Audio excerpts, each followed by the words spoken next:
Hello, I'm Cathy Petersen, a volunteer with the Dayton Area Chamber of Commerce. You're watching Business Connection, a program produced by the Dayton Area Chamber of Commerce. The Chamber is committed to finding business solutions by collaborating with regional business leaders on key issues. Our guests today are Jason Antonick. He is the Manager of Economic Development for the Dayton Chamber, and Barry James, President and Portfolio Manager with James Investment Research. Our topic today is the economic outlook for 2014. Hi. Welcome to both of you. Hello, You Cathy. always provide such Hi. great information for us. Now, as we enter 2014, we take a look back on 2013. Mr. James, can you sum up the overall economic trends for 2013? What succeeded, what failed, and what was unexpected? Well, sure. The areas that really did well were automobiles, homes, and energy. In the United States, we had major advances in all three of those, and that was really bright spots that we had in the economy. And I think it maybe caught some people by surprise at just how much of an advance we saw. On the other side, we struggled. The economy didn't really hit on all cylinders through the year.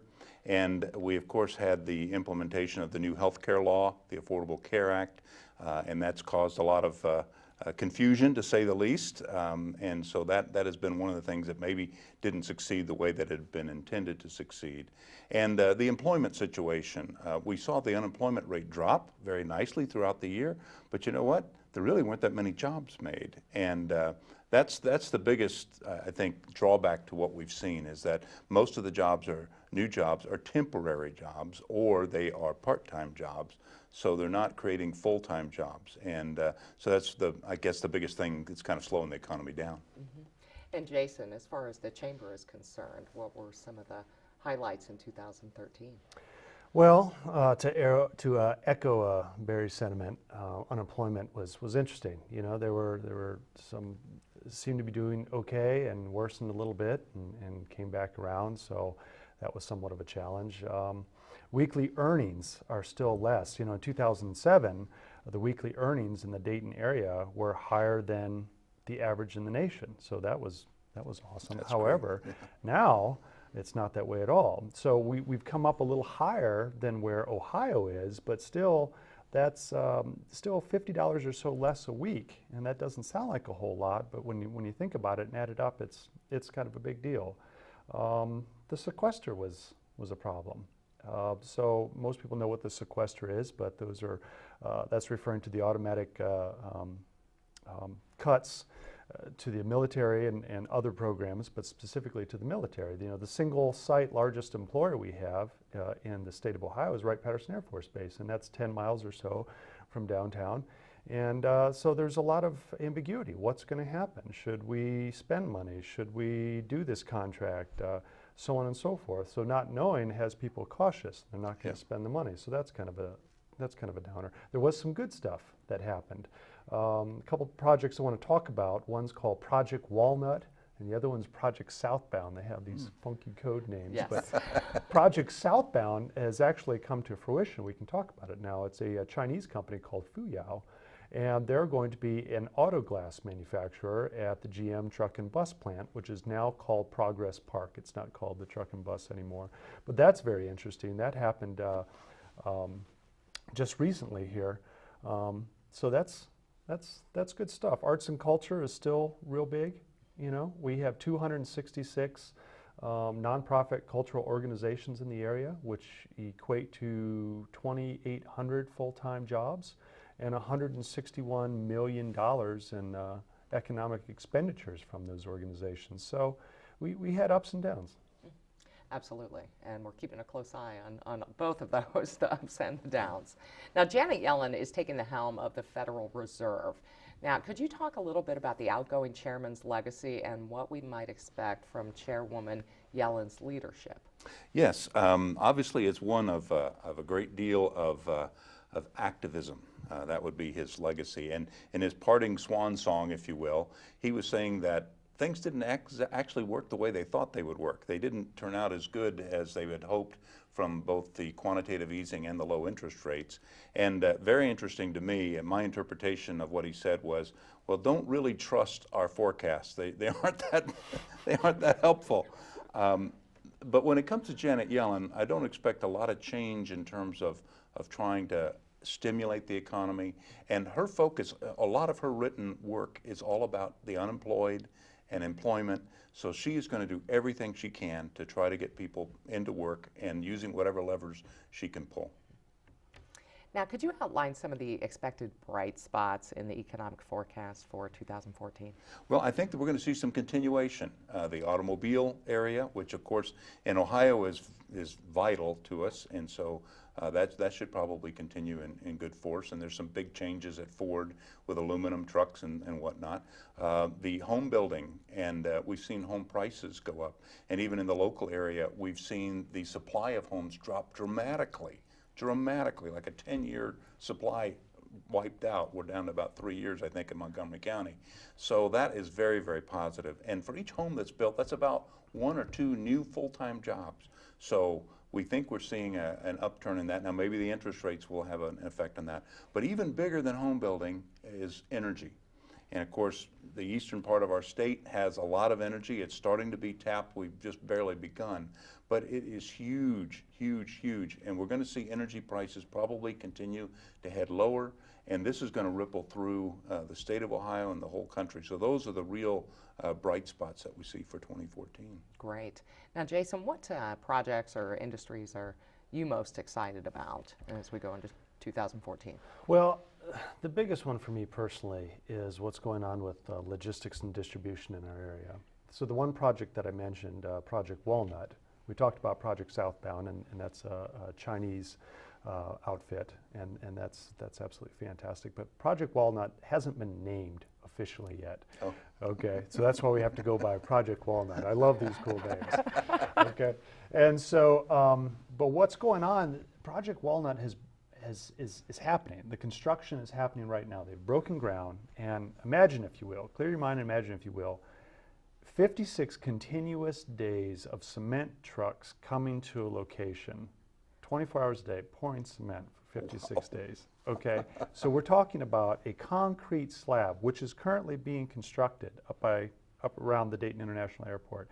That's 43 acres of concrete under roof. Yes. 1.8 million square feet. So this is fantastic. So this is going to be a logistics and distribution center which will come online in November of 14 of this year.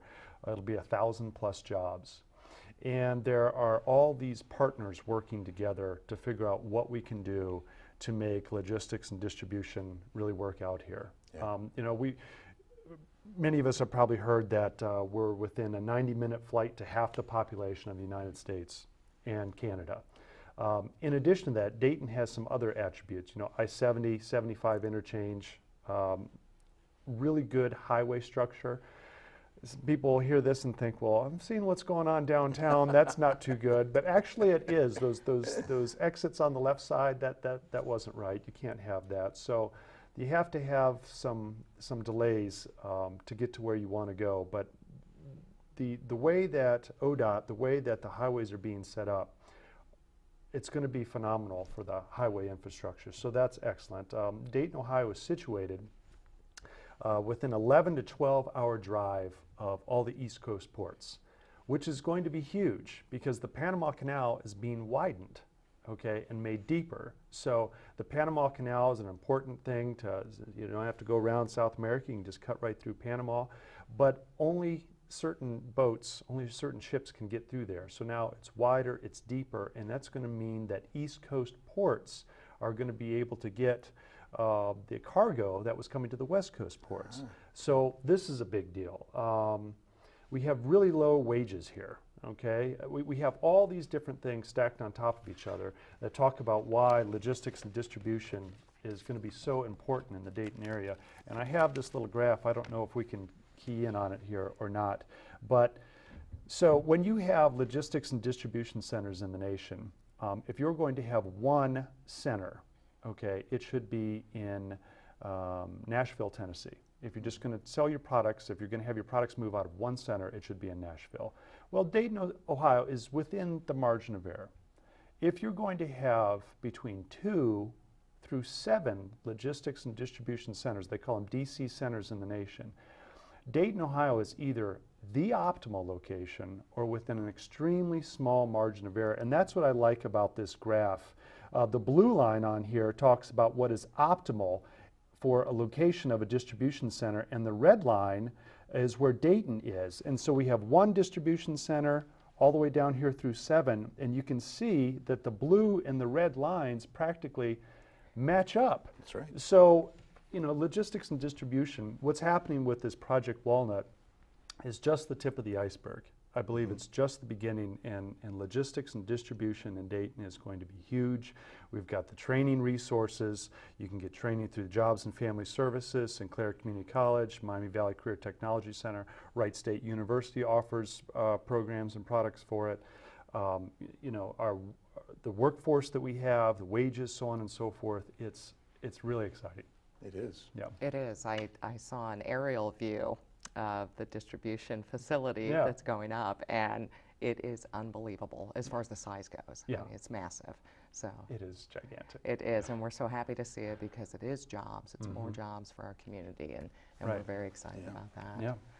Mr. James, I'll get back to you because you identified low energy costs. You mentioned that as being a real boon for the economy in 2014. Can you expand on this? For example, Ohio's seen a real impact from the rise of natural gas exploration that you mentioned in our state in recent years. Could you talk about the broader impact of energy costs across the United States? Yeah, this is so important. It's amazing. The United States now produces over 80% of all of our energy needs right inside the United States, and so by 2020 or so, we'll be 100% independent. It's not that we won't buy it from abroad, but we won't need to buy it from abroad.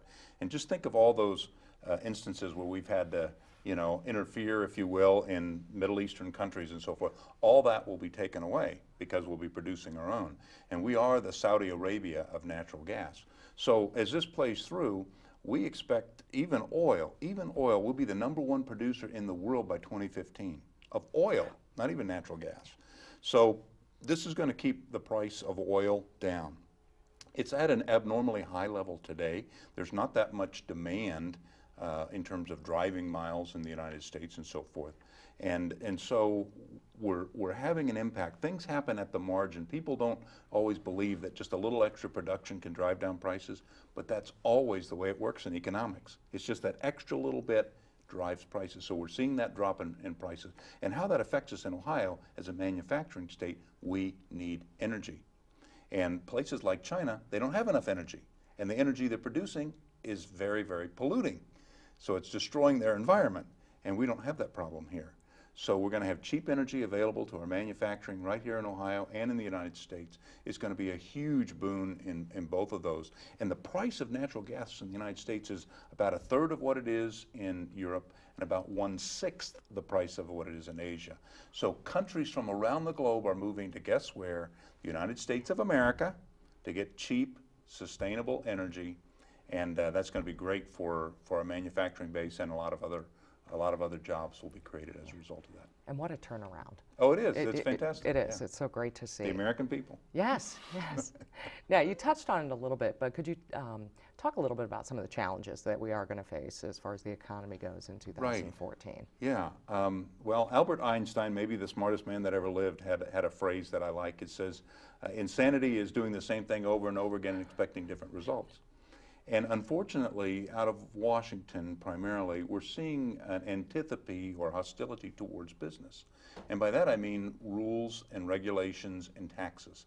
In 2013, lucky 13, we had 13 new tax hikes at the federal level.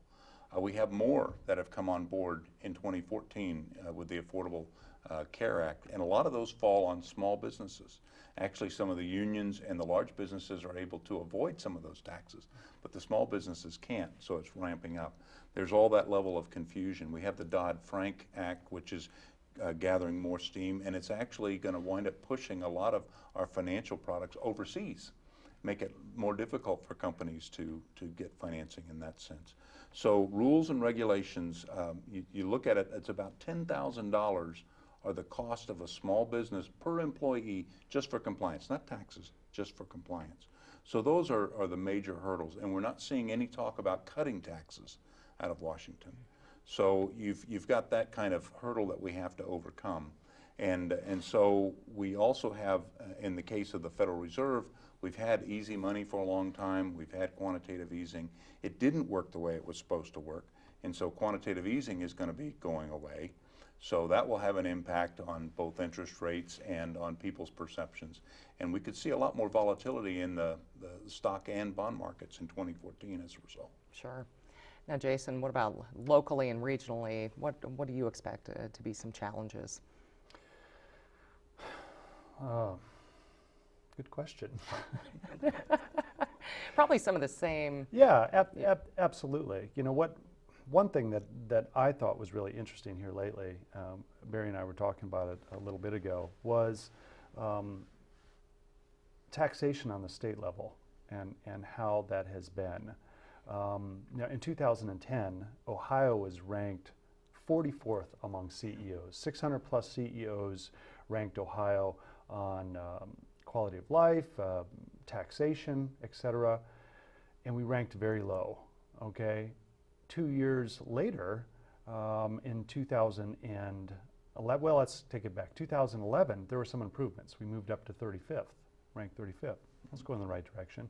And then in 2012, we moved up to 22nd. So that's an important step, moving from so far down, being looked at as a place you don't want to have your business. The regulations and taxes are too high and it's not a good thing, to coming up to where we have. That's really impressive. So, you know, I'm excited about that. The regulations, Barry and I, we've talked about it. It's still, it's very much a challenge, and it's something we're trying to work through here in the state. So I think that's pretty exciting for me. It is. I'd just add one thing to that the state of Ohio has so many things, not just the energy, but we balanced our budget without raising taxes. We actually had the tax cuts come through. We've got a low cost of living. We've got good education throughout the state, especially in the Miami Valley, you know, the higher education that's available at a reasonable cost. The commute times are low. There's so many good things, and we're going to be a center, I think, for the next 10 years that will be drawing people, drawing jobs, drawing businesses, and this distribution is going to be a big component right here in the Dayton area. Well, I saw a publication here earlier in 2013, and it talked about the shale industry, fracking and whatnot, Right. and that's what all this natural gas is what we're talking about here. And of course, that's a eastern part of the state. I mean, the drilling and whatnot is happening there. But this publication talked about the fact that the largest increase throughout the state was from companies in southwestern Ohio, which is us. Yeah. Yeah, so the support services, whatnot, are here. So that's where the largest growth was. It's also my understanding that they're drilling the holes in the eastern part of the state, but they're holding off just yet. They're not taking the gas out. Right. They have it plumbed and ready to go, and when the time is right, then they'll hit the switch and do it. So that's neat. It is. It is very exciting. Now, in your opinion, how large a role will government action or inaction play in the economy in 2014? There's a great Brazilian proverb: we make progress at night when the government sleeps. And I believe the American people are that way. We're ingenious. We won't take anything just laying down. We will come back and we will overcome the impediments.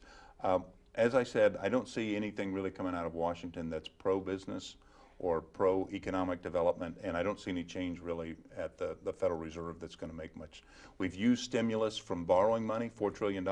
We've used stimulus from the Federal Reserve making up $4 trillion out of thin air, and neither one has really worked because we've done something my father's always warned about. He says, if you want more bread, don't make war with the baker. and Good really, point. yeah. And I always say if you're pro or you're for the employee, you have to be for the employer. And so we've kind of got the things backwards a little bit. So we're going to overcome those hurdles because we're Americans, but it does slow things down. So I'm not really expecting anything out of Washington that would be of much help. Now, are there political or legislative changes that you'd like to see? Your wish list, I guess. Well, yeah, obviously.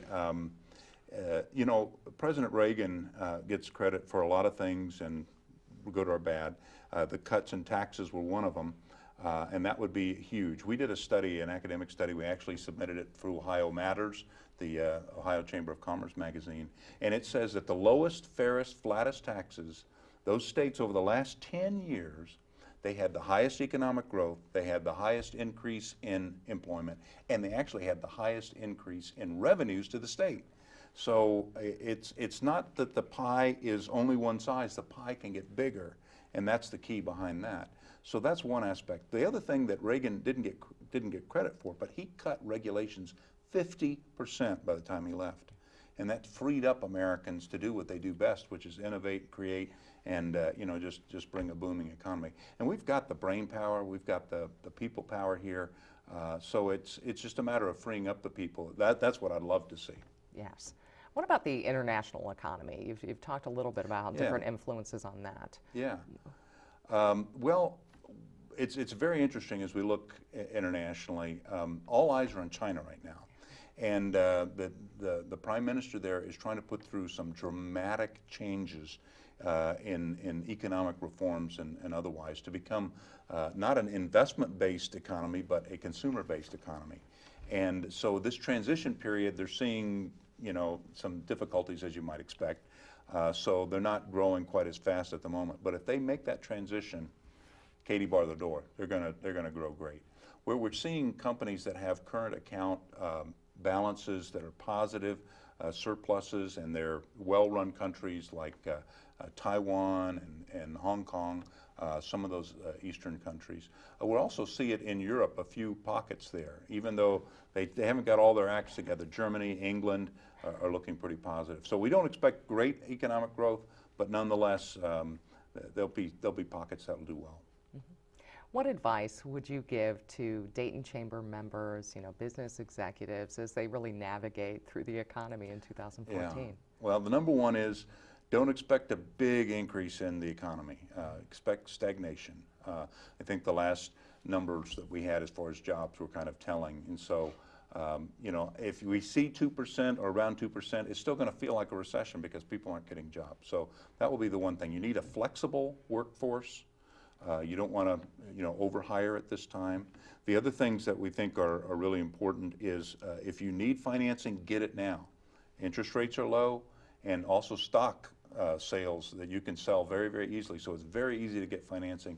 Put it in your back pocket, even if you have to at this point in time. So the other aspect would be technology is going to be vital. People are already aware of that. That's how you control a lot of your costs, and that's one of the problems why we're not having the employment. Is that companies are finding ways to improve with technology. But if I were a business person, that's what I'd be looking to do. And Jason, what are some of the things happening right here in the city of Dayton that you're excited about that we're going to see in 2014? Well, residential boom, you know, Sims development. Mr. Sims said he was bullish on Dayton, and he is. I think it was 2011 or so. He built these units on, I think it was First Street, 20-some units sold out before they were completed. Looked at that and said, "Oh, what have I got here?" He's on to something. Yeah, and so he's I think he has 20 to 40 more under construction. A great many of those have sold. On the corner of 4th and Ludlow, the old Cox building has been torn down, leaving the original structure. There were 4 structures there. There was one built in 1908, 22, one in the 50s and the 70s. They kept the original 1908 structure where James Cox's office was, and tore down the rest. And there's going to be student housing there. So that student housing is for Sinclair Community College. Wonderful. So that's really rare, a community college to have student housing. So there's going to be 350 plus units there. So that's exciting. There's a new development called Water Street. Water Street is a mixed-use development, and that is across from the Dragon Stadium, next to Mad River. I think where the Mad River combines with, I guess it's the Stillwater, becomes the great, or Little Miami. I should know my rivers better, having lived here so long. But right where it combines. So it's called the Water Street development, and that makes sense. So that'll be a mixed-use complex, 50,000 square feet there. Parking garage with 480 spaces, 150 apartments there, with the possibility for additional. So, you know, some of these things are going to come online. The Sims development, I believe, will be open in 2014. The student housing should be constructed this year. potentially be open by the end of this year. I think Water Street will be something that will probably end up happening in 15. But there's a real boom to move back to the city. I live in Huffman, which is just on the other side of St. Anne's Hill. So still very close to the Dayton area, and it's so nice. I mean, I can ride my bike or walk to work or whatever I need to do. Everything's real close. We just need a good grocery store downtown. That's That's right. the last thing we're working on. We got to get this grocery store. We got the one on the Kroger on Wayne, but I don't know what'll come of that. But anyway, that's another thing. But still, residential is pretty exciting development for the city. Yeah. Because if you have the people down there, yes, Right. it's going to draw the other businesses Right. that support the population down there. Right. Yeah, and there are small businesses too coming online. There's on Wayne Avenue, just beyond 5th and Wayne. There's So Dayton, Press Coffee Shop. There are a number of little shops popping up there. When you get to 3rd, where Wayne runs into 3rd, going out East 3rd, there are new developments there. So I mean, it's grassrootsy type stuff, small developments, and there's a renaissance in downtown Dayton. It's nice. It is. I love that feeling. Very exciting. Jason Antonick, Barry James, thank you so much for joining us today. You've been watching Business Connection. I'm your host, Cathy Petersen. Now stay tuned for a message from the Dayton Area Chamber of Commerce.